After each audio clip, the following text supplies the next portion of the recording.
రైట్గా కాంగ్రెస్ ప్రభుత్వ వైఫల్యాలను ఎండగడుతూ కేసీఆర్ అభివృద్ధి పాలనను కోరుకుంటూ సిద్దిపేట జిల్లాలో బీఆర్ఎస్ పార్టీలోకి వలసలు కొనసాగుతున్నాయి.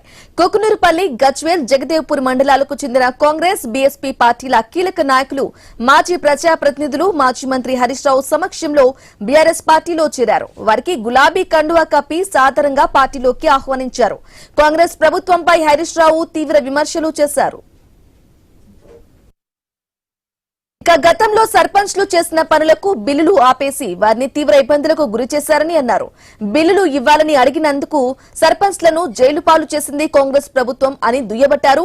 గ్రామాల్లో కనీసం స్ట్రీట్ లైట్స్ నిర్వహణ లేక గ్రామాలు చీకటిమయం అయిపోయాయని అన్నారు. పారిశుద్ధ్యం పడకేసి విష జ్వరాలు విజృంభిస్తున్న ప్రభుత్వానికి చీమ కుట్టినట్లయినా లేదని తెలిపారు. కాంగ్రెస్ నాయకులు మళ్లీ స్థానిక సంస్థల ఎన్నికల కోసం గ్రామంలోకి వస్తున్నారని, 420 హామీలు ఇచ్చి మోసం చేసిన వారిని నిలదీయాలని హరీష్ రావు తెలిపారు. ఈ ఎన్నికల్లో కాంగ్రెస్ కు ఓటుతో బుద్ధి చెప్పాలని, చిత్తుచిత్తుగా ఓడించాలని అన్నారు. వచ్చేది బీఆర్ఎస్ ప్రభుత్వమేనని, మళ్లీ తమకు మంచి రోజులు వస్తాయని హరీష్ రావు చెప్పారు.